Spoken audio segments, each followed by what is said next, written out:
며칠 전 자전거를 타고 저기 산으로 갔다가 넘어오다가 보니까 공동묘지더라고요. 공동묘지를 털털 이렇게 자전거를 타고 내려오다가 보니까 여러 개 이제 비석들이 있어서 그래 잠깐만 보고 가자. 어떤 비석에는 아버지 그립습니다. 그러면서 아버지를 추억하는 그런 빈문도 있었고,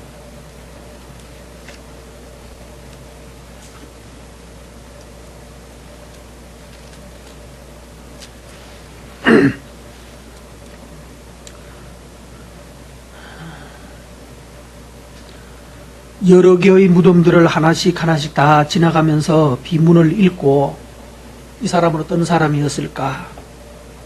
이 자녀들은 어떤 자녀일까? 많은 생각을 하면서 쉬기도 하면서 그것을 보고 내려왔습니다. 그리고 내가 어느 날 거기 누운 사람과 같은 입장이 되어서 누웠을 때 내게는 뭐라고 쓰여질까?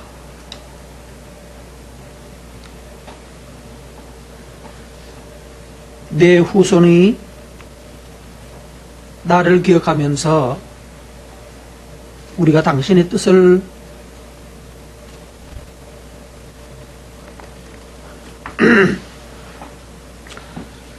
이어가고 있습니다. 라고, 왜 이러죠? 내가?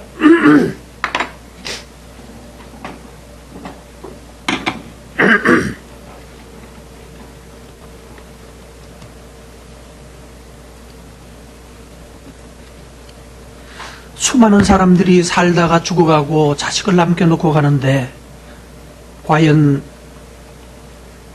그들 가운데 가문을 이루어가고 있는 사람이 있을까? 이 중에 몇 사람이 가문을 이어가고 있을까? 흔적이 남으면, 지난주에 보여줬던 책 한 권이 남으면 이게 우리 할아버지가 쓰시던 책이야. 아래 한글로 만들어진 책이야. 글자를 읽어보면 그때 어른들이 썼던 글자들이 남아있거든요. 이게 우리 조상이야. 이렇게 나와야 되거든.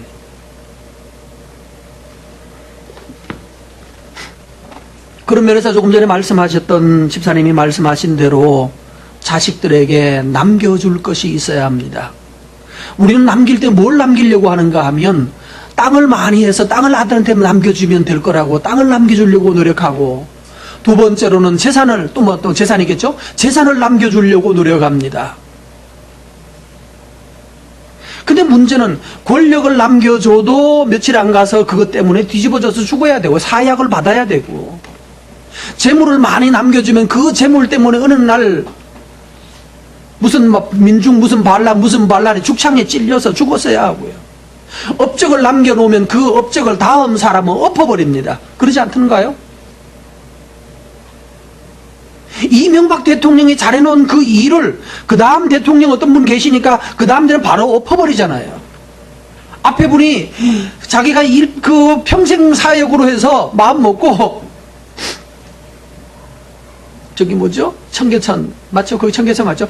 청계천 공사를 멋있게 해놔가지고 그게 그분의 큰 치적인데, 그래서 이번에는 청계천이 아니라 나라 전체를 그냥 한번 멋있게 만들자 해서 만들어 놨더니만은 뭐 그거 때문에 뭐 적조가 생겼느니, 그래서 하도 답답해서 제가 앞에 뭐 MB가 어떻게 해가지고 적조가 많이 생겼다고 그러면서 욕을 해대는 사람이 있길래, 아 맞다고, 그 MB가 4대강을 해가지고 북극에 얼음이 다 녹고 있고, 4대강을 해서 북극에 있는 곰들이 지금 갈 데가 없고, 4대강을 해서 중국이 지금 태풍이 중국으로 가가지고 중국이 지금 어떻게 되고 있고, 4대강을 해서 일본에 화산이 폭발을 하고 난리 났다고. 4대강 한가하고 적조가 생긴 거하고는 전혀 별개 문제입니다. 적조는 왜 생기죠? 첫 번째는 수량이 부족한 거예요. 비가 안 오니까. 비가 안 오고 안 하니까 그런 거예요. 만약에 그 봄마저도 없이 그냥 쑥 빠져내려갔더라고 말하면 가뭄이 극심해서, 그야말로 적조는 물고기가 죽지만 그 물마저도 없었으면 농사 다 망했습니다.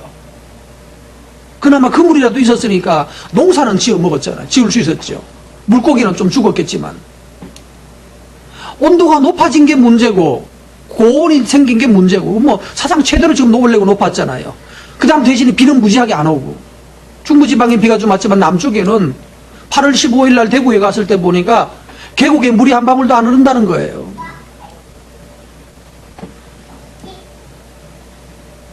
근데 이상하잖아요.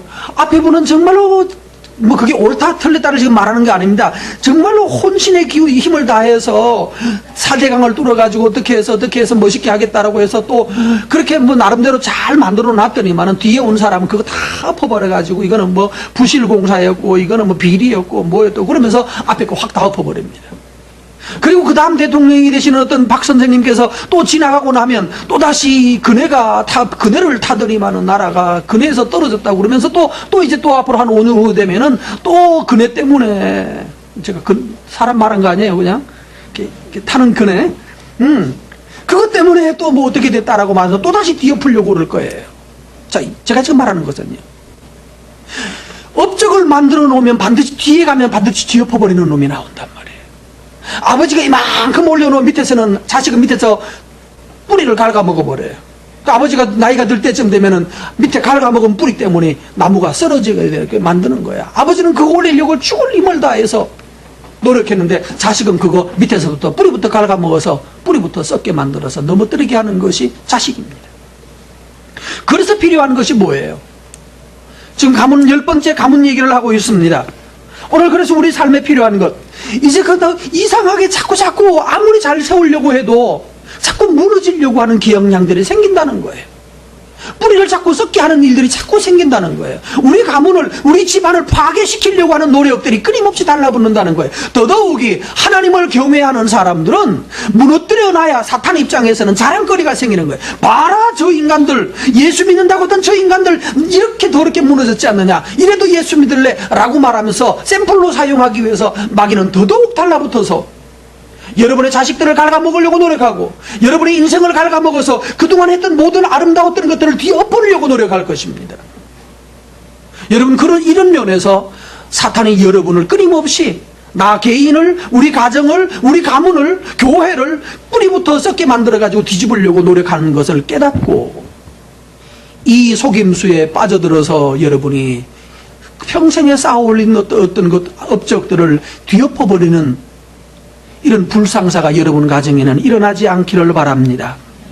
그러기 위해서 해야 될 일들을 볼 수 있습니다. 오늘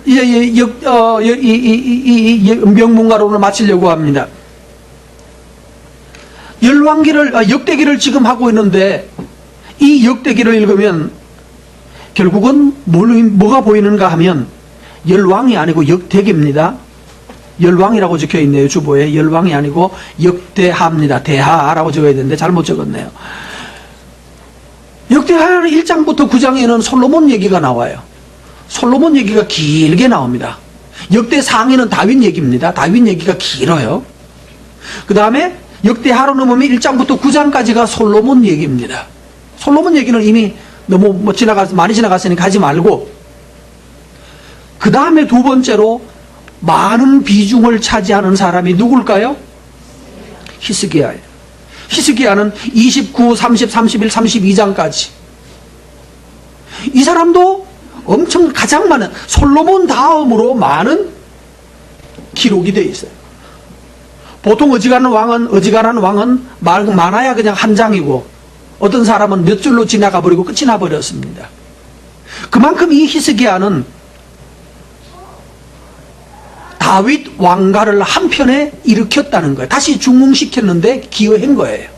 다윗이 만들었던 왕조, 그 다음에 그것이 솔로몬이 이어지면서 솔로몬이 부흥을 시켰고, 그리고 난 다음에 또 지리멸멸하다가 또 뭐 조금 살다가 또 죽다가 그러다가 지금 마지막 이제 와서 역대하 29장에 와서 히스기야를 통하여서 이 왕조가 다시 한번 부흥하는 자리에 올라가요. 무너져가는 왕조를 다시 재건하는 일에 히스기야가 한편 성공을 했다는 뜻이에요. 여러분의 가정도 여러분을 통하여서 다시 한번 일어나는 은혜가 있기를 바랍니다. 내 아버지가 어떻다, 내 아버지가 별로였다, 이건 중요하지 않아요. 더 위로 올라가시면 돼요. 여러분 개인 가정을 놓고 본다 할지라도. 여러분 그래서 여러분 성씨를 보면 이렇게 되죠. 무슨 저 같은 경주 이씨, 그 다음에 국단공파, 무슨 파가 있고, 이제 중시조라고 그러죠. 원시조 이갈평이라고 하는 신라시대 때 할아버지가 한 분 계시고, 이분이 경주 이갈을 만들어 가지고 여기서 내려오다가 중시조가 있고, 또 그 다음에 또 오다가 보면 또 중간에 이제 2013년쯤에는 다시 중중시조, 새시조가 또 나와야 되죠. 무슨 파? 무슨 파? 그렇죠. 맑은 샘파가 또 나오는 거예요. 맑은 샘 목사파든지 아니면 맑은 샘 집사파든지 뭐. 이렇게 해가지고 새로운 팝을 하나가 나오는 거예요. 그런데 우리 이 시도들 가운데도 꽤 괜찮은 사람들이 들어있거든요. 예수 믿는 거 빼고 말하면, 예를 들면 삼성의 그 할아버지들 있잖아요. 삼성의 그 할아버지도 바로 우리 라인에 그 계시는 분이거든. 근데 난 그분한테 1,000원도 받은 적이 없어요. 나하고 상관이 없는 거예요. 같은 성씨인데 나하고 상관없는 거예요. 주의할 점입니다. 성이 같다고 해서 나하고 상관 있는 것은 아닙니다. 여러분이 우리 조상들 가운데 훌륭한 분들도 있었을 거고, 문필가도 있었을 거고, 정치가도, 또는 무슨 경제에도 군사에도 탁월한 분들이 들어 있었을 것입니다. 그러나 그거 좋은 사람들 몇 사람 찾아와서 우리 조상 가운데 이런 사람이 있었다라고 여러분 찾아내시고, 황씨는 뭐가 있습니까? 황희, 또 이런 분 다 그쪽 라인인가요? 좋네요. 어우, 뿌리가 좋습니다. 자, 이런 식으로. 그런데 그분들을 가지고 와서 내가 새 시조가 되는 것이 뭔가 하면, 하나님의 말씀으로, 옛날에는 어떤 황씨는 주작으로 새롭게 시작한 황씨가 있었다면, 우리는 하나님의 말씀을 근거로 해서 새롭게 시작하는 한 종자를 이루시라는 말입니다. 그러지 않으면,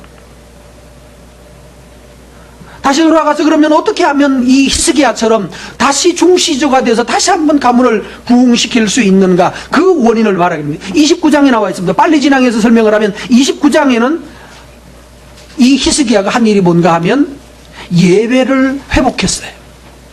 하나님을 섬기는 일에 실패하고 있는 이스라엘 백성들에게 예배를 회복했어요. 근데 문제는, 우리는 예배를 회복하라 그러면, 그래 내가 예배를 잘 드리자, 여기에 머무릅니다. 그래서 뭘 못하나요? 오늘 여러분 하나님께 예배하자라고 말할 때 히스기야가 혼자 앉아가지고 주님 사랑해요, 그리고 노래 앉아가지고 눈물 흐르고 있고, 이렇게 내 모든 시험 무거운 짐을 이게 혼자만 울고 있으면 안 된단 말이에요. 나도 울고 싶고 너도 울고 싶어요. 그래서 얼마나 울고 싶으면, 어떤 가수가 그랬잖아요. 울고 싶어라. 그럼 울고 싶으면 뭐 하나? 울고 싶은 놈 다 모아서 같이 울자. 같이 울다 보면 웃기거든요. 야, 우리 왜 웃냐? 이거 왜 청성이냐? 우리 울지 말고 이제부터 밖에 좀 재밌게 하자. 이렇게 바꾸는 거예요. 혼자 하면 점점 외로워지고 고독해지고 주저앉으려고 하고, 나중에는 목매에 달리고 싶은 마음 생긴단 말이에요. 그러나 우는 것도 같이 앉아서 울다가 보면, 야, 우리 이거 좀 오다 같지 않냐? 이렇게 나오는 거예요. 그래서 뭐 해야 된다고요? 히스기야는 뭐 했습니까? 예배 회복을 위해서 혼자 한 게 아니에요. 뭐 했다고요? 사람들을 조직하고 함께 동원시켰어요. 백성들이여 일어나서 하나님 앞에 나아가자고, 하나님께 예배하자고. 우리 꼴이 이 모양인데, 우리가 지금 이 형편이 되는데 우리는 지금 뭘 하고 있냐고. 우리 꼴이 지금 이 모양인데 이 원인이 뭔데? 이것이 바로 우리가 우상 숭배하고 하나님을 떠나는 이유인데, 함께 일어나서 하나님을 섬기자, 하나님을 영화롭게 하자, 회개하자라고. 저와 여러분 속에 이 회개하는 일에 있어서, 하나님께로 돌아가는 일에 있어서 혼자가 아닙니다. 신앙생활은 혼자 하는 게 아니에요. 함께 같이 하자. 황주 안에도 어느 날 잡아서 하룻밤 와서 지영이가 같이 자, 알았지? 와서 놀으라는 얘기가 아니야. 형하고 포카치라는 얘기가 아니고, 알았죠? 아빠 보고 데려다 달라고 그래. 왜? 혼자 하는 게 아니에요. 혼자는 할 수 있어요. 오래 못해요. 그러나 함께하면 서로가 힘이 되어서 화살 3개는 부러뜨리기 쉽지만 3개를 묶어놓고 부러뜨리라고 하면 못 부러뜨린다고 그러죠. 그래서 삼겹줄은 강하다라고 말했어요. 여러분, 혼자 모으려고 하려고 하지 말고, 왜 우리 주일날 오후에 왜 모여서 함께 나누라고 하는지 아세요? 다른 교회 가면 그냥 또다시 설교 한번 듣고 집에 가요. 그냥 딱 1시간 만에. 아니요, 그래서 사람 되지 않아요. 졸다가 가는데 뭘, 오후 예배하면 그냥 앉아서 다 이렇게 졸다가 가는데 설교자만 신났지. 나누고 함께 나누고. 나는 안 되더라 이거예요. 나는 안 되더라. 나는 말씀대로 순종하려고 그러는데 집에만 가면 이상하게 들은 말씀이 하나도 생각이 안 나더라는 거예요. 아멘이시죠? 할렐루야. 아멘. 네, 원래 그런 거예요. 원래 그래. 나는 하나도 생각이 안 나. 돈 받을 거는 생각 잘 나는데 돈 빌려준 거는 끊임없이 기억이 나가지고 이게 떼먹으려고 그러냐, 줄 뜻이 있나 없나, 이게 날마다 생각이 나는데, 심지어는 기도한다고 주여 그래도 저 인간이 나한테 돈 빌려갔는데 왜 안 가지고 오지, 이 생각 나는데 말씀은 아무리 은혜 깊게 들었다고 그래도 생각이 안 나. 왜 그래요? 그래서 뭐가 필요한가 하면 하나님이요, 주의 말씀이 내 속에서 회상되게 해주십시오. 회상되게, 리마인딩 되게 해야 됩니다. 마음속에서 다시 살아 올라오게 해주세요. 내가 저 누구 만나러 갈 때 갑자기 하나님의 말씀이 내 마음속에 회상이 되어 올라야 되고, 오늘 하나님의 말씀이 뭐였더라, 지난주 일요일 말씀이 뭐였더라, 그것이 회상이 되어서 어떤 일을 하려고 할 때 하나님이 뭐라고 그랬더라, 지난주에는. 그렇지, 오늘 아침에 하나님 큐티 할 때는 하나님이 뭐라고 말씀하셨더라. 그래, 그렇다면 내가 이렇게 해야 되겠다 라고 결정하고 말씀에 따라서 순종해가고 말씀에 따라서 한번 결정해 보는 거예요. 그것 때문에 손해를 보고, 그것 때문에 위기를 무릅쓰고, 그것 때문에 쪼다 바보라는 소리를 듣는 때가 와야 진짜 그리스도인으로 자라가는 거예요. 내가 말씀 때문에 쪼다가 되고, 내가 말씀 때문에 저 이상한 사람 아니야 병신되고, 그리고 나면 하나님의 성령이 여러분을 새롭게 하시고 여러분에게 기적의 역사를 일으켜내시는 겁니다. 그러나 우리는 내가 너무 똑똑하기 때문에 하나님 필요 없어요. 내가 알아서 다 할 수 있어요. 하나님은 돈만 대주세요. 그러니까요, 하나님은 절대로 뒤에 따라오지 않습니다. 네 잘하는데 네 혼자 잘 갔다 오세요. 잘 갔다가 맞아 죽진 않고 오세요. 이러는 거예요. 여러분, 예배를 위하여서 여러분 스스로 혼자 열심을 내지 말고 다른 사람을 동원하고 함께 힘써서 함께 하나님을 섬기는 일에 열정을 하십시오. 거기에서 하나님의 구원을 보게 될 것입니다. 30장에 가보면 두 번째는 유월절을 회복시키려고 합니다. 유월절 제도가 아예 없어져 버렸어요. 그래서 유월절을 회복하자고 결정을 하고 마음속에 사람들을 동원해요. 우리 유월절 하지 않을래? 유월절 해야 되지 않냐? 유월절 하자. 유월절을 해야 되겠다. 유월절을 하지 않을래? 유월절을 하자. 아니, 하자. 그래서 어디까지 했는지 아십니까? 한 주일 그래서 했어요. 하고 나니까 야, 참 좋다. 또 뭐 하자? 한 주 더 하자. 그래서 원래 한 주일 해야 되는 거를 2주일 했어요. 여러분, 2주일 계속 교회 나오라고 그러면 아마 맑은 생기 다 떠날 거예요. 그죠?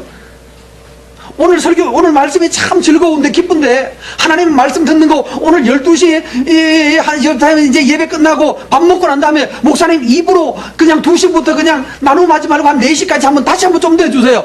이런 일들이 있어야 될 텐데 이걸 요구하는 사람 아직까지 본 적이 없어. 여러분에게 이런 열성이 있기를 바랍니다. 근데 오늘은 하자고 해도 저 못해요. 오늘 오후에 저기 딴 데 가기로 했죠? 유월절을 회복했는데, 회복했더니만 어떤 일이 벌어진지 보세요. 자, 이 30장 마지막 절 한번 가보실까요? 30장 마지막 절 26절 읽어보실까요?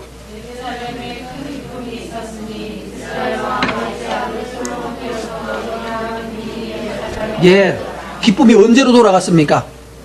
솔로몬 때처럼 기뻤어요. 그렇게 기쁨이 돌아갔어요.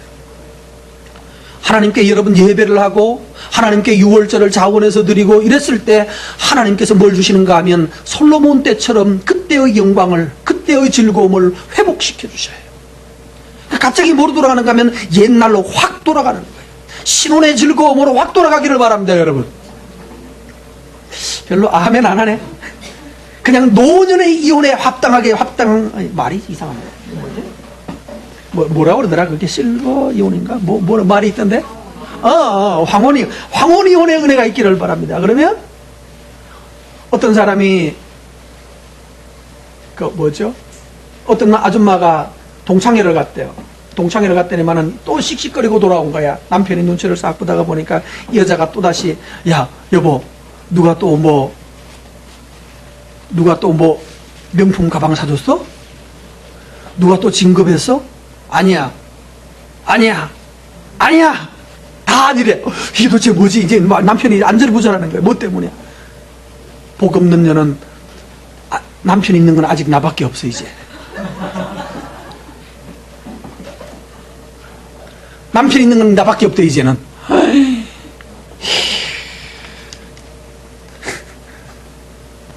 이거 어떻게 웃어야 돼 말아야 돼? 잘하세요. 왜 잘하세요?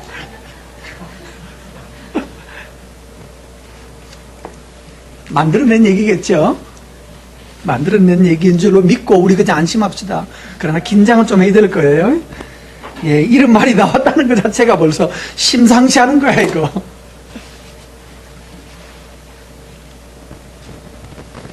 하나님께 예배가 회복이 되고 6월에 구원의 기쁨이 회복이 되니까 어디로 돌아간다고요? 솔로몬 때처럼 돌아가 버려요. 이게 회복이 되면 여러분의 가정이 신혼 때처럼 확 돌아가 버리는 거예요. 첫 아이를 낳았을 때 즐거움으로 확 돌아가야 돼요. 이런 일이 여러분 가정에, 여러분의 삶의 부부 사이에, 자녀들과 사이에, 시어머니와 사이에 다 일어나게 되기를 축원합니다. 31장에 가보면 그 다음에는 뭐라 하는가 하면 왕이 그러고 보니까 이제 6월절도 했고 예배도 시작을 했고 6월절도 시작을 했는데 생각해 보니까 이게 계속돼야 되겠거든요. 이게 뭐 일회성으로 끝나면 안 되잖아요. 그래서 왕이 뭐라는가 하면 재산을 내놓습니다. 자기 재산을 털어요. 그래서 이게 계속 진행될 수 있도록 뭐라는가 하면 제사장들에게 아예 월급을 만들어요. 제사장들을 반열이라고 그러죠. 제사장을 조를 짜요. 1조는 언제 근무하고, 왜 근무가 이렇게 조 있잖아요. 근무를 하는 이제 당번을 짜는 거예요. 당번을 짜가지고 누구 1조는 뭐 하고 언제 하고 2조는 언제 하고 이렇게 당번을 짜서 예배를 하는데, 그러다가 보니까 뭐가 필요합니까? 그 사람들이 월급 줘야 되잖아요. 제사장들 먹을 걸 해야 돼요. 그러니까 이 왕이 자기 재산을 꺼내서 그들에게 먹을 걸 제공해요. 그것도 이제 한계가 있으니까 나중에 백성들에게 말해요. 자, 우리가 이때까지 11조를 안 드렸는데 하나님께 11조를 드리자. 그러니까 11조를 드리자고. 제대로 11조를 드리고 우상숭배한데 하지 말고 엉뚱한 데 바보짓 하지 말고 하나님께 제대로 드리자. 그래야 우리가 산다. 그것도 설득을 했어요. 또 어떤 사람들은 반대 얼마나 했겠어요. 그런데 11조를 내기 시작을 했는데 몇 달 동안 11조를 끌고 왔는가 하면 사람들이 11조 내자 그러니까 그때부터 나귀에 싣고 소에다 싣고 왔는데 몇 달 동안? 예, 3월부터 언제까지요? 7월까지. 그들이 끊임없이 이 11조를 싣고 와가지고 막 창고에 막 쌓아놓을 정도였어요. 하나님께 11조를 드렸는데 그러면 어떻게 됐을까요? 아, 생각해보니까 여러분 11조가 이거 보통 문제가 아닙니다. 이번에 조사를 해보니까 세금을 한 15% 떼가거든요. 이 근로소득세에서 한 15% 정도. 보통의 경우 100만 원 이상 받는 사람은 15%를 떼고 또 400만 원 넘으면 25%인가를 떼고 뭐 8천만 원 월급으로 말해서요. 한 800 이상인가 받는 사람은 뭐 30몇 %든가? 뭐 하여튼 뭐 그런 식으로 떼가더라고요. 여러분한테는 많이 떼가기를 바랍니다. 한 40%씩 떼가는 사람 되기 바랍니다. 이게 또 아까워서 또 아멘 못하지. 그럼 제일 적게 떼가면 어떻게 되는지 아십니까? 100만 원 받아야 되는 거야. 그러면 별로 안 떼가요. 하여튼 100만 원 이상 월급 받는 사람한테는 한 15%인가를 막 떼가는데 교회에서 11조를 내려고 그러면 10%를 그럼 25%가 빠지는 거예요. 엄청난 거죠. 11조를 제대로 하려고 하면요 엉뚱한데 돈 못 씁니다. 엄한데 돈 쓸 데가 없어집니다. 11조만 안 드리면 여러분 대박입니다. 매달 옷 하나 사볼 수 있어요.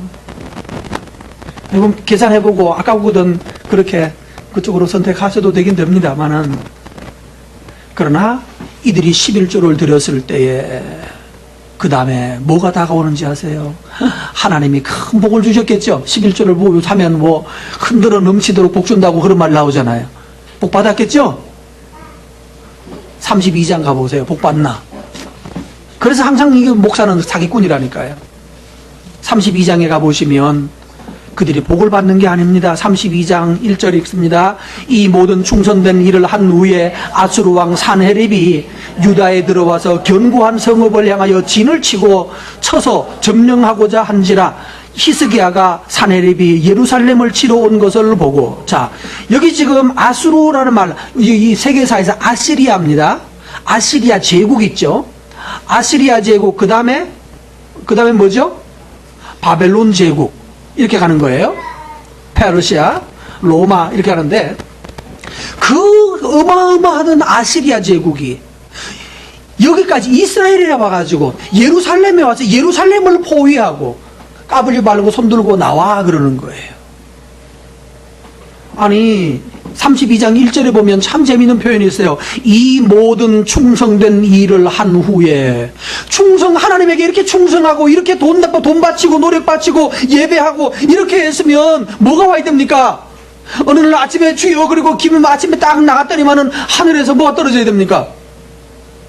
지나가던 비행기가, 금괴를 싣고 가던 비행기가 비행기 밑에 뚜껑이 열리면서 그냥 막 쏟아져 가지고 금괴 덩어리들이 날아다니면서, 아니 금괴가 싫으면 뭐 달러 뭉치, 달러를 싣고 오던 뭐 몇백만 달러를 싣고 오던 비행기가 갑자기 뭐 고장이 나가지고 어떻게 밑에가 좀 창고가 열려가지고 뚜껑이, 그래서 그게 그냥 날아와가지고 우리 집 마당에 뭐가 떨어져야 돼요?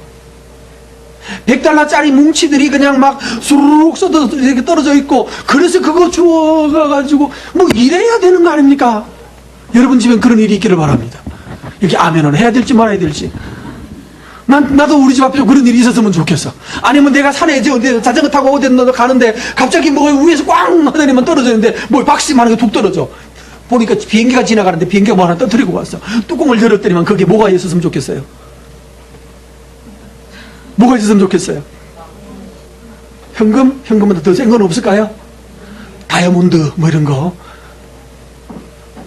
뭐 이런 게 한 박스씩 뚝 떨어져가지고 그냥 챙겨와가지고 가방에 하나 메고 와가지고 하나씩 팔아먹으면 되잖아. 이런 일이 벌어져야 되는데 지금 여기는 이 충성된 일을 마쳤는데 하나님이 하늘에서 100달러짜리 지폐 덩어리가 쏟아져 내리는 것이 아니고 누가 왔다고요? 아시리아가 이때까지 전쟁하러 가서 한 번도 다른 어디 가서 패전을 한 적이 없는 아시리아가 이스라엘을 포위했어요. 예루살렘을 포위하고 그 다음 예루살렘 보고 문 열으래요. 이렇게 말하는 거야. 그것도 이스라엘 나라 말로. 우리는 지금까지 어디에 가서도 진 적이 없고 어떤 신도 우리 앞에서 굴복하지 않은 신이 없다. 너희들이 하나님을 믿는다고 하나님도 결국 우리한테 굴복할 것이다. 괜히 버티다가 전멸당할래? 문 열고 나올래? 알아서 해라. 이걸 이스라엘 말로 하는 거예요. 자, 뭐 하는 게 낫겠습니까, 여러분? 싸운다고 버티다가 전멸당하는 게 낫겠습니까? 아니면 아예 그냥 죄송합니다 하고 문 열어주고 들어오세요, 환영하고 대신에 목숨만 살려주세요, 우리도 당신 나라의 종이 되겠습니다 라고 하는 게 낫겠습니까? 계산이 뭐가 날까요? 근데 이것들이 꼭 와서 뒷말이 꼭 그거예요. 하나님이라고 별 수 있냐? 하나님도 우리가 다 죽여놓을 거다. 요 말을 하는 게 문제가 돼. 그러니까 이 신을 하나님을 걸고 넘어졌어요. 하나님이라고 너희를 건져줄 줄 아느냐? 히스기야가 뭐 하나님이 너희를 지켜준다라고 말하는데 이때까지 세상에 어느 신도 우리 손에서 안 죽은 거 없다. 하나님이라고 별 수 없다.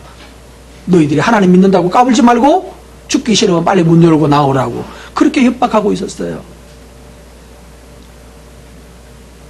이스라엘이 큰 위기를 맞았어요.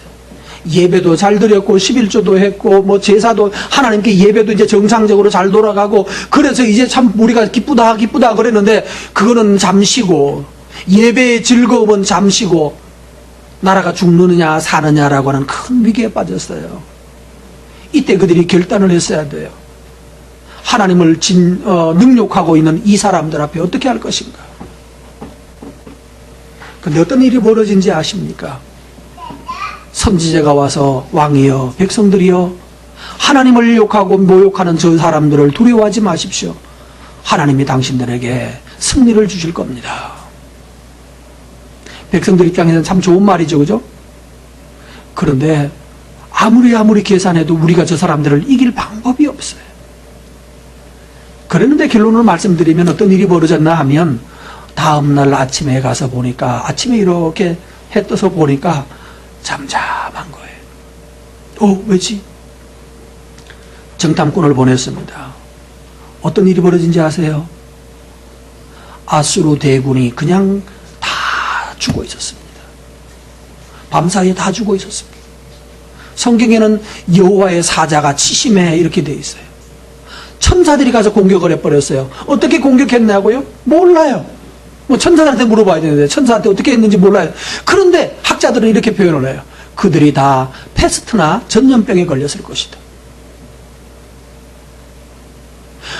어떻게 죽었는지 모르지만 그 대군들이 몽땅 다 아침에 다 변사 찍어서 사체로 발견됐어요. 다 죽었어요. 전염병이 아니었을까? 뭐 그렇게 생각해. 이때까지 한 곳에도 진 적이 없었던, 실패한 적이 없었던 군대가 여기서 다 죽어버렸어요. 그리고 왕과 몇 사람이 살아가지고 왕이 꽁지 빠지게 도망갔습니다. 자기 나라로. 군사 다 잃고 자기 나라로 돌아가가지고 자기 신전에 앉아서 신이시여 어찌하여 뭐 이러고 있는데 왕의 아들이 둘이서 와가지고 칼로 아버지 목을 쳐버렸어요. 왜 그랬죠? 그 신이 우리 아버지를 뭐 했나요? 우리의 신이 우리 아버지를 버렸다는 뜻이거든요. 전쟁에서 쓰니까. 그러니까 아들이 아버지 목을 쳐요. 그리고 아시리아 제국이 그때부터 몰락합니다. 이스라엘에 갔다가 아수르 제국이 승전만 하던 아수르 제국이 이스라엘 공격하러 왔다가 결국 거기에서 패전도 아니죠. 전멸하고 돌아가서 왕은 아들한테 맞아 죽고 그리고 그 아들이 나라를 나눠 갖는다고 가졌다가 지들끼리 분쟁을 하면서 금방 나라가 확 약해지고 그 다음에 바벨론 제국에게 아수르가 다 잡아먹힙니다. 그래서 아수르 제국이 없어져요. 그런데 이스라엘 쪽에서 이스라엘은 휴 다행이다 정도가 아닙니다. 나가서 보니까 군대가 싹 다 없어졌어요. 그랬더니만은 수십만 군대가 왔는데 가서 보니까 시체하고 그 사람들이 가지고 왔던 수많은 칼도 있고 방패도 있고 모두 많이 있겠죠? 수십만 명의 군대가 사용하던 그 모든 물건과 등등들이 그냥 그대로 가만히 다 있는 거예요. 이제 그걸 가지고서 챙겨오기 시작했습니다. 세계 최강의 군대가 수없이 많은 전쟁터를 누비면서 빼앗아놓은 물건들 많았잖아요. 몽땅 다 어디로 들어왔어요? 예루살렘으로 다 가지고 들어왔어요. 그랬더니만 주변 나라에서 소문이 났어요. 아수르가 이스라엘을 공격하러 갔다가 이스라엘한테 맞아 죽었다면서 이렇게 소문이 나는 거예요. 그럼 이스라엘은 도대체 어떤 나라예요? 히스기야는 도대체 어떤 나라길래 아수르를 멸망시켰냐고. 갑자기 소문이 확 나가지고 존경합니다. 우리하고는 싸우지 말고 좀 부탁합니다. 앞으로 잘 부탁합니다. 그러면서 주변 나라에서 다 뇌물 가지고 오고 조공 가지고 오고 그 다음에 이 히스기야 왕 앞에 와서 존경합니다. 훌륭하십니다. 대단하십니다. 당신 때문에 우리가 살았습니다. 뭐 이러면서 수많은 뇌물과 조공과 등등을 받았어요. 그래서 어떻게 됐어요? 봅시다. 31장 몇 절에 나옵니까?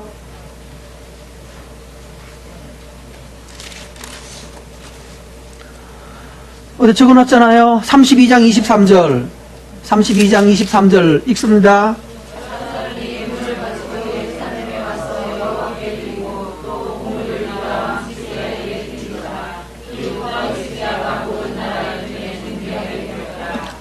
예. 결국 하나님께 헌신하고 심지어는 그 귀한 11조까지 다 드리고 그 가난한 중에서도 그렇게 살았을 때에 그들에게 하나님께서 보상해 주시기 시작했습니다. 은혜를 베풀어 주시기 시작했는데 어떤 식으로 은혜가 왔죠? 적군이 와서 우리 죽이려고 오는 것처럼 원수가 오는 것처럼 왔어요. 그런데 그 원수가 사실은 뭐 놓고 갔어요? 뭐 놓고 간 게 아니죠? 수없이 많은 재물들을 남겨놓고 자기들은 그냥 죽어버렸어요. 그래서 뭐가 됐습니까? 삽시간에 리필이 확 돼버렸어요. 그러니까 리필이 원래대로 리필된 것이 아니라 뭐 할 만큼 리필됐다고요? 27절부터 31절에 보면 뭐 합니까? 27절이니까 뭐 합니까? 온갖 등등등등을 위하여 뭐를 했다? 창고를 세우며, 28절에는 우리를 갖추우며, 29절에는 세웠으니, 창고를 세우고 우리를 갖추고 성읍을 세우고. 왜? 이는이란 말은 비코즈입니다. 왜냐하면 하나님이 그들에게 재산을 심히 많이 주셨음이며. 여러분, 은혜는 이렇게 오게 되는 것입니다. 이들이 하나님을 경외하고 예배하며, 그렇다고 요걸 딱 해가지고 하나님께서 이렇게 대박이 나려면 이렇게 해야 되구나, 요렇게 꾀를 부리시면 안 됩니다. 그럼 여전히 안 됩니다. 축복받는 비결 이런 건 없습니다. 하나님 앞에서 의롭고 성실하십시오. 그러면 하나님이 우리가 생각하지 못한 방법으로, 이때 한번 써먹었기 때문에 이 방법 다시 안 쓸지도 몰라요. 이제 하나님이 우리에게 생각하지 못했던 사람을 만나기도 하시기도 하고, 일을 만나게 하기도 하고, 어쩌면 하늘에서 비행기가 우리 집 앞으로 떨어질지도 모르고, 더 좋게는, 더 좋고 내가 많이 기대하는 바는, 그럼 또 소유권 분쟁이 생길 테니까 우리 집 앞에 그냥 우리 집 뚜껑 꽝 부시면서 이따만한 뭐죠? 지난번에 말씀드렸던 운석 하나가 우리 집 마당에 떨어지면 너무너무 좋겠습니다. 운석이 비싸거든요. 그건 다이아몬드보다 더 비쌉니다. 잘라서 팔면 초대박입니다. 근데 대신에 내 머리 위에 떨어지면 뭐 우리 금리가 또 하겠죠. 뭐. 자, 지나갑시다. 32장 23절 말씀해 보면 주변국들에게 존귀하게 되었고, 30절에 가보면 그들이 만사의 모든 일에 형통하였다라고 말씀하셨습니다. 그러나 히스기야의 실패를 그러기 위해서 두 번째로 넘어갑니다. 그러기 위해서 우리가 필요한 게 있습니다. 예배가 회복되어야 여러분 가문이 살아납니다. 예배를 회복하지 않으면 안 됩니다. 제일 중요한 것은 예배의 회복입니다. 어떻게 회복되어야 되는가 하면 그 조상 다윗의 행실과 같이 다윗이 했던 것처럼, 다윗처럼 좀 돌아가라는 얘기예요. 그래서 여러분, 이 끊어졌던 가문의 대를 여러분이 다시 세워 이어가기를 바랍니다. 저희도 우리 가정 얘기를 살펴보면, 우리 가족을 얘기를 놓고 보면, 우리 할아버지 때도 대통령 왕에게 받은 임명장이 있는 걸 봤는데, 우리 할할아버지요. 규자를 쓰시는 분들, 뒷말은 안 해야 되겠죠? 그 임명장을 봤는데, 우리 할아버지가 문제였어요. 우리 아버지의 아버지. 우리 할아버지가 술쟁이였어요. 술꾼이었고, 바람둥이였고, 심지어는 술집 기생을 데리고 와서 우리 할머니한테서 밥 해주라고 말하면서까지 데리고 왔던 이 말도 안 되는 할아버지가 못 계셨어요. 잘 살았을까요? 빨리 죽었을까요? 그 당시 차도 없는 시절에, 별로 없는 시절에 차에 차가 뒤집어져 죽었어요. 우리 할아버지 얘기입니다. 나 본 적도 없어요. 우리 아버지 17살 때. 여러분, 그 바람 피우면 어느 날 차 뒤집어지고요. 멀쩡하던 기차가 뒤집어지고, 배가 뒤집어지고, 비행기 뒤집어집니다. 남자들 바람 피우지 않기 바랍니다. 알았죠? 여자도 마찬가지예요. 요즘도 여자도 바람 피운다면서. 그럼 뒤집어집니다. 멀쩡하던 게 갑자기 뒤집어집니다. 막 차 바퀴 빠져나가 버리고 달리는 중에. 그런 일이 없기 바랍니다. 아멘요? 결국은, 그래서 우리 할아버지는 빨리 가시면서 집안 몰락시켜버렸어요. 망하게 만들었어요. 어린 아들 남겨놓고, 17살짜리 애들 남겨놓고 죽어버리니까 집안이 어떻게 어려워지잖아요. 그 다음에 우리 아버지가 다시 일으켰고요. 그리고 이제 우리가 다시 더 크게 꽃을 피워야 될 우리는 역사적 책임을 가지고 있습니다. 하나님 앞에서도 마찬가지. 우리 어머니를 통하여서, 우리 외할머니를 통하여서 믿음이 우리 또 집안에 들어왔고, 어머니를 통하여 우리 집안으로 들어왔고, 우리 아버지도 그래서 어린 시절 신학교를 공부하시다가 결국은 어리니까, 우리 막내 삼촌이 유복자거든요. 근데 막내 삼촌하고 나하고 나이 차이가 몇 살 안 돼요.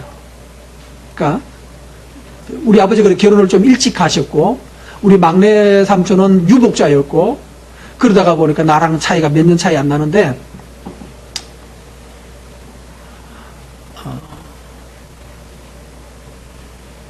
다시 하나님께서 우리 가정을, 우리 아버지가 신학교를 하시다가 결국은 자식, 동생들이 너무 어리니까 집안 책임져야 되기 때문에 못하셨고, 못하고 그 다음 장로로 하겠다고 해서 장로해서 3번 교회를 지으신 업적이죠. 그분의 업적을 남기고 가셨습니다.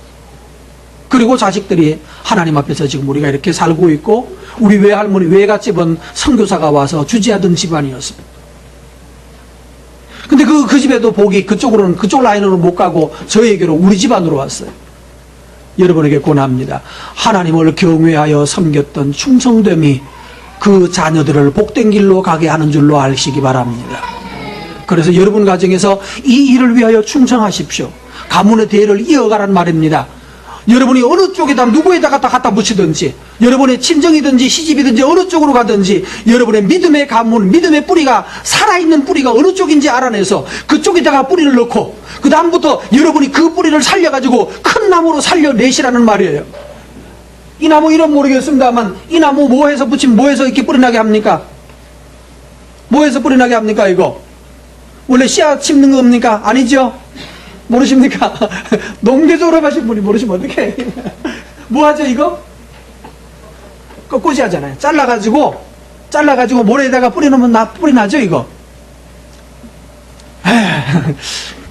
답을 안 해주시니까 내가 확신을 못 가지겠네. 나는 분명히 그렇다고 생각되는데, 농대가 이렇게 답을 안 해주니까 내가 할 말이 없네요. 농대라고 다 아는 거 아니랍니다. 그냥 던져놨으면 뭐가 되고요? 장작이 돼서 끝났지만, 잘라놓은 뿌리 그냥 갖다 버렸으면 그냥 벌써 없었을 건데, 이거 갖다 놓고 제대로 된 데 뿌리 꼽아놓고 뭐 어떻게 했더니만은 지금 이렇게 작품이 돼서 10몇만 원짜리 작품이 돼 있잖아요. 여러분, 그렇지란 말이에요.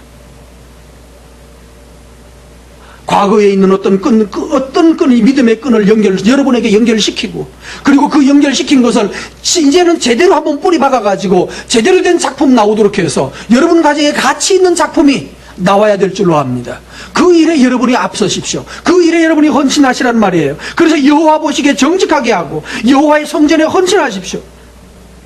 나만을 위해서 사는 것이 아니라 교회를 위해 살고, 나를 위해 사는 게 아니라 나라를 걱정하라는 말이에요. 그래야 그게 드림빅이에요. 큰 꿈을 가지라는 거예요. 하나님을 위해 큰 꿈을, 난 하나님을 위해서 이런 일을 하겠다고 꿈을 가지고, 나라를 위해서 이렇게 살겠다고 꿈을 가지십시오. 그 사람들이 바로 가문을 열 수 있는 사람이에요. 우리 부자 되어 살자. 아니요, 그건 가문이 아니에요. 김정은이도 요즘 노력 많이 하시더군요, 북한에 계시는. 그래서 여러분에게 권합니다. 간단하게 줄여서 설명을 하겠습니다. 주보만 보시면 되겠습니다. 뭐는 하고, 뭐는 뭐하라. 빚은 갚고, 은혜는 보답하라. 여러분이 빚진 것이 있거든, 누구에게 사랑에 빚진 것이 있거든 꼭 갚으려고 노력하십시오. 그 사람을 찾을 수 없고 그 사람 만날 수 없거든. 내가 예전에 누구누구한테, 내가 예전에 우리 김 집사님이라는 어떤 집사님한테 이런 은혜를 받았는데, 근데 그분이 지금 어디 가시는지 못 찾았어. 도저히 찾아도 못 찾겠다. 그래서 내가 그분에게 감사하는 마음으로 오늘 내가 똑같은 당신에게 이것을 드리겠다. 여러분이 누구에게 빚을 받아서 사랑의 빚을 졌거든 그 빚을 반드시 갚으려고 노력하십시오. 그 다음에 여러분에게 또한 은혜 받은 사람에게 내가 은혜를 보답할 것이다 하라고. 여러분에게 꼭 권합니다. 개인적으로 은혜를 보답하는 거 중요합니다. 꼭 부탁합니다. 가슴 치며 부탁합니다. 나라에 보답하려 하십시오. 국가에 보답하려 하십시오. 제발 대한민국을 미워하지 말고, 이 썩은 나라라고 말하지 말고, 썩었으면 내가 안 썩으면 살잖아요. 썩은 것을 근거로 해서 썩었으면 썩었다고만 욕한만 하지 말고 그거를 비유 삼으면 되잖아. 썩었으면. 이쯤 되면 아멘 좀 나와야 될 것 같은데, 분위기가. 썩은 거 잘 이용하면 비료되잖아요. 그럼 되잖아. 썩었다고 말만 하지 말고 썩은 자리를 그걸 걸음 삼아서 다시 큰 나무를 이루어내시기를 바랍니다. 나라에 여러분 제발 보답하려 하십시오. 우리나라 때문에 우리가 살고 있잖아요. 우리가 조금밖에 일 안 하는데도 불구하고 나라 때문에 100만 원, 200만 원, 300만 원 월급 받고 사는 거예요. 나라 덕분입니다. 우리 수고한 게 뭐 대단하다고 300만 원을 줘야 돼요. 어설프게 그냥 하루 이거 보내는 건데.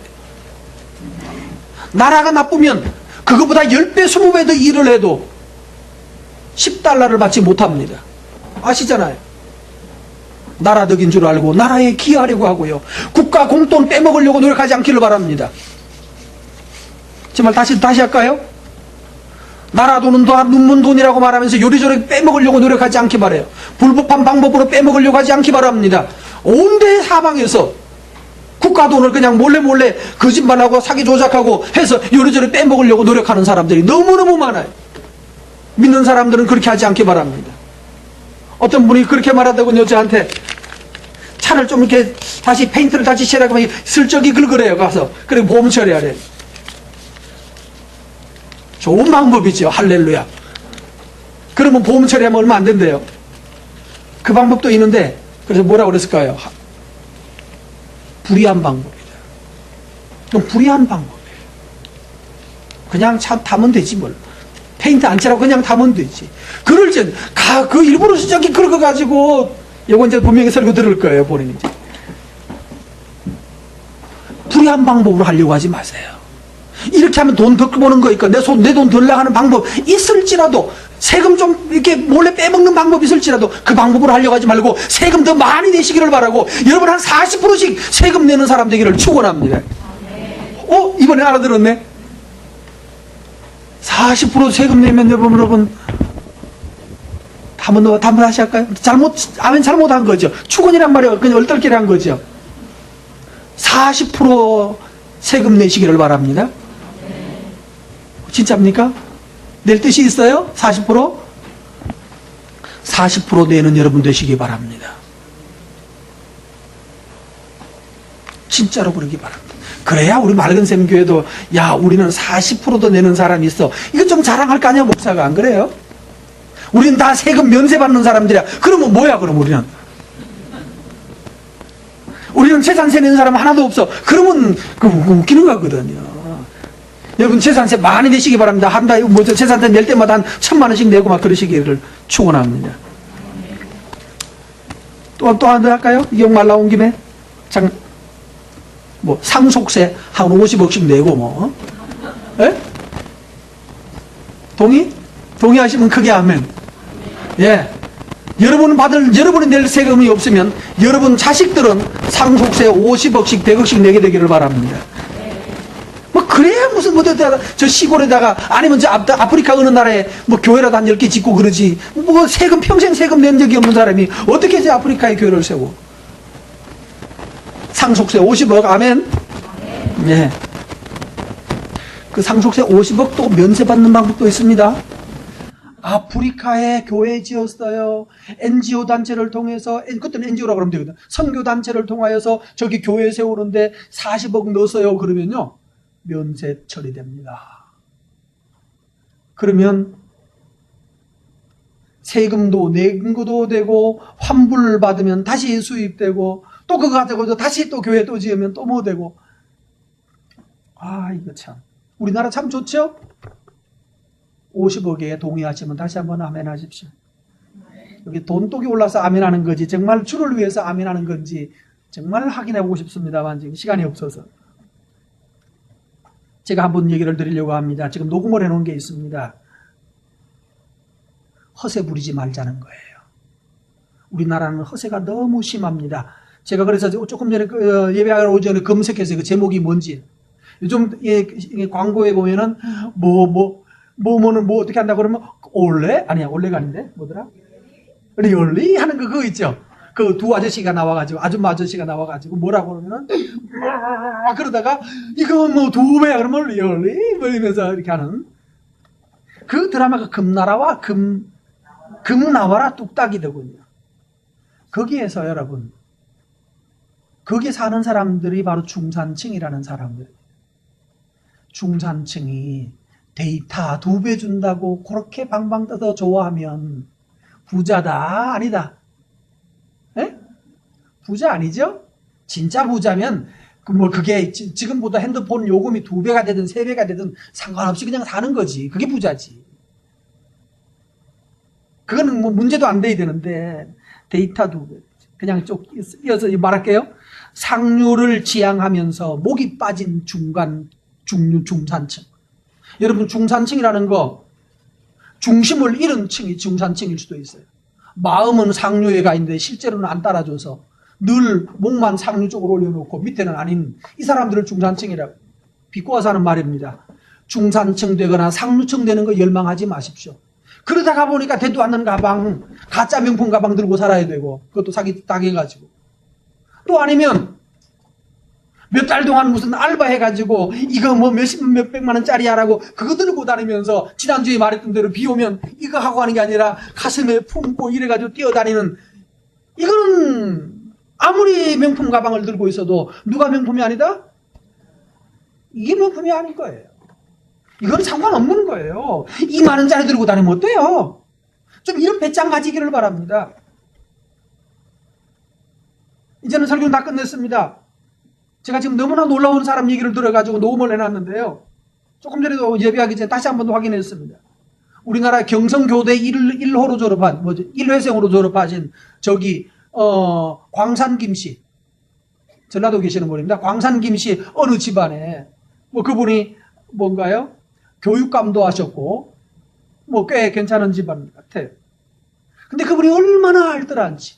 수건 한 장을 딱 하면은요, 수건을 3등분으로 자른대. 사실 그렇잖아요. 그죠? 이만큼 다 할 필요 없잖아? 써보면 잠깐만 쓰고 그냥 틱 집어 던지는데, 그래서 3등분으로 잘라가지고, 그냥 잘라놓으면 너덜너덜 할 거 아니에요. 근데 그분이, 부인은 그 할머니예요, 지금. 그 경성교대, 우리나라 지금 서울대학교라는 얘기예요. 나이 서울대로 갔죠? 거기 1호기 때문에 지금 그분 나이가 80인지 90인지 하여튼 나이가 아주 많이 드셨어요. 그런데 지금도 바느질 있잖아요. 바느질을 해서 사온 것보다 더 정밀하게 끝 바느질을 딱 해가지고 3등분짜리를 만들어서 그거 한 장씩 쓴대요. 아들도 경찰서장도 했고, 교수도 있고, 뭐도 있고. 그리고 이게 런닝셔츠 입다가 보면 약간 헤어지잖아요? 그러면 그거 가지고 와서 재봉틀로 박아가지고 팬티를 만든대. 할렐루야! 자, 이거 주면, 그래서 부담 못해서 우리 권사님이, 아이고, 그거 주면 애들이 입어요. 안 입지. 에이, 그래, 버리라고. 그 아들한테, 내가 팬티 만들어놨는데 가지고 갈래? 그러면요. 경찰서장을 지내신, 그것도 은퇴하신, 그럼 나이가 얼마입니까? 이분이 벌써 70이 되신 거예요? 내 어머니하고 가지고 가서 입는데요. 팬티 한 장 가질러 승용차, 외제 승용차 타고 와가지고 그 값이면 팬티 하나 사나요? 못 사나요? 사고도 남지. 근데 그거 가지고 가면 그 부인이 버릴까 안 버릴까요? 구질구질하게 이런 어머니, 시어머니한테 구질구질한데 말을 못하지만 집에 갖다 놓으면 아마 그 며느리가 쓰레기통에 바로 버리지 않을까 걱정이 돼요, 저는. 여러분도 그러겠죠? 그런데 그 아들 그거 입는데요. 그렇게 아끼고 전략하고 심지어는 목욕물 받아놓으면 목욕물 바다가 다 가라앉혀가지고 위에 깨끗한 물은 다시 변기에 다시 쓰신대요. 졸도하겠죠? 우리 이리로 그러면 완전히 정신 어지러워서 그냥. 근데 며느리들이 그 어머니 밑에서 다 몇 년씩 다 살고 가셨대요. 그 어머니도 경성교대를 같이 졸업하셔가지고 그분은 교사하시다가 이제 은퇴하셨고, 남편도 교육감까지 올라갔다가 오신 분이고, 그리고 사랑의 교회 다니신다는 말까지 전해드리고, 옥하는 목사님이 책을 일본어로 번역할 때 이 할머니가 번역하셨대요. 연필, 지금도 글 쓰면 명필이래요. 저는 이분을 명문의 한 예로 여러분에게 소개해드리고 싶은 거예요. 명문은 비싼 거 입는 사람들이 명문 아닙니다. 돈 잘 쓰는 사람들이 그런 거 아닙니다. 휴지도 딱 잘라서 쓰신대. 휴지도 팡팡하다. 그 종이 휴지 막 쓰면 안 되는 거야. 명문 안 되는 거야. 이제부터 얘들아, 수민아 너 반쪽, 성민아 너 반쪽 잘라 쓰세요. 이게 무슨 의미가 있어요? 그런다고 그 대단히 아끼는 거겠어요? 돈 조금 아껴질 거예요. 그런데 이 정신이에요. 이 정신. 낡아진 윗 러닝 셔츠를 잘라서 팬티 만들어가지고 그거 입으라고 아들한테 주는데 그것을 받아 입는 70대 아들이 있고, 이 가정에서 어느 부분에 심지어는요 냉장고가 50년 됐대. 이 할머니가 쓰시는 냉장고가 50년이 됐는데 프랑스에서 딸이 가지고 왔는데, 가지고 들어올 때 가지고 온 냉장고인데 50년 됐는데 그거 쓰시는데 위에 냉동실은 고장나서 안 된대 이제. 냉동실, 고장난 냉동실은 그냥 물품 보관함. 밑에 층만 쓰시면 돼요. 이거 수리하면 될까? 수리하나요? 우리나라 냉장고 지금 해봤자 한 100몇만 원밖에 사거든요. 그런데 뭐예요? 가문은 돈으로 만들어지는 게 아니라 뭐로 만들어진다? 정신이에요. 여러분, 이 정신을 본받기 바랍니다. 근데 이 할머니가 그러면 이렇게 지독하게 아껴가지고 뭐 하느냐? 다른 사람 나눠줘요. 일하는 사람 오면 나눠주고.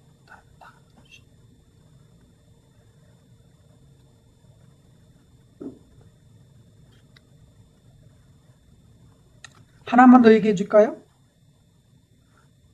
생선을 딱 구웠는데 생선이 딱 이래서 딱 구워놓으면 몸이 말짱하게 살아있어야 먹지.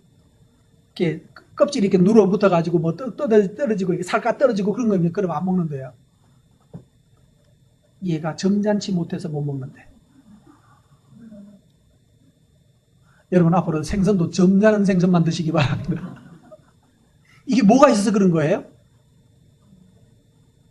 그냥 뭐든지 아까워가지고 다 주워 먹는 건 아니에요. 정신이요. 고쪽이 결국 손만 대면 다 찢어지는 건데, 그럼에도 불구하고 실제로 먹기 전까지는 뭐라고요? 점잖하게 앉아있어야 되는 거예요. 아, 딱 그 집엔 진짜로 생선 구울 때도 참 고민 많겠죠? 점잖하게 앉아있어야지. 그래야 먹지. 그러지 않으면 그냥, 아이고, 잘 먹었다. 그러고 내놓고 난 다음에는 며칠 후에 가가지고, 그때 생선이 너무 점잖지 않았나, 딱 이렇게 말합니다. 현장에서 말하진 않아, 또. 이게 뭐야? 이렇게 말하지 않고, 며칠 후에 가서 생선이 점잖지 않아서 먹을 수가 없었다. 와, 이런 집에 시집 가면 피 마르겠죠? 그런데 뭐가 생겨요? 이게 정신이에요. 그가 분노하는 법이 없고 화내는 법이 없어. 그러다가 보니까 정신이, 자식들의 정신이 뭐 더 원하고 주부의 나머지 있습니다. 더 이상 시간이 너무 많이 가서 할 수가 없는데, 은혜를 기억하고 말하고 기억하고 말하고 갚으며 살아라. 아, 내가 누구에게 고마웠다고, 은혜 받았다고. 여러분, 그래서 우리 애들한테 제가 막 장학금 준 사람들한테 정기적으로 찾아서 전화도 드리고 문자도 드리고 인사하러 가라고. 장학금 준 사람한테 그냥 뚝 잘라먹고 끝나면 안 되죠. 내가 옛날에 제가 학교 다닐 때 장학금 줬던데 그거 돌아와서 감사하다라고 말하는 놈이 없는데 쟤는 감사하다라고 말하는 애야. 그러면 그 다음부터 사위 삼고 싶고 며느리 삼고 싶어 합니다. 쟤는 예의를 아는 자식이라고. 쟤는 뿌리가 있는 자식이라고요. 여러분 그렇게 하시기 바랍니다. 옛날에 누구한테 얻어먹은 거 있거든. 그때 그것 때문에 되게 감사합니다라고 감사하고 다시 말로라도 문자로라도 전화로라도 감사하며 살기를 바랍니다. 그런 사람을 기억하는 거예요. 공부 잘하는 사람 너무너무 많습니다. 열심히 사는 사람 너무너무 많습니다. 그러나 은혜를 보답하려는 사람은 없습니다. 오히려 반대로 요래저래 이용해 먹으려고 하는 사람이 많은 세상에 은혜를 알고 갚으려고 하는 사람이 있으면 그 사람은 그 다음 목적에 쓰여지게 돼요. 하나님이 여러분을 그 다음 목적에 쓰시는 은혜의 가정, 은혜의 개인, 은혜의 가문을 이루시기를 주 예수의 이름으로 축원합니다. 하나님 아버지 감사합니다. 주의 자녀들 주께서 은혜 주시고 힘 주셔서 10주일 동안 하나님 10번 동안 명문가를 주제로 다루었는데 우리 가정도 하나님 가문을 이룰 수 있게 되기를 원합니다. 그저 밥 먹고 살다가 그렇게 허물어져 죽어가는 흔적 없는 인생으로 살지 아니하고 하나님을 경외함에 뛰어나고 하나님을 섬기는 데 뛰어나며 그 정신과 철학이 견강하여서 다른 사람들에게 회자될 수 있는 가정, 하나님의 축복받은 가정으로 사람들의 입에 오르내릴 수 있는 가정으로 저희들이 살게 하여 주시옵소서. 예수님 이름으로 기도합니다. 아멘.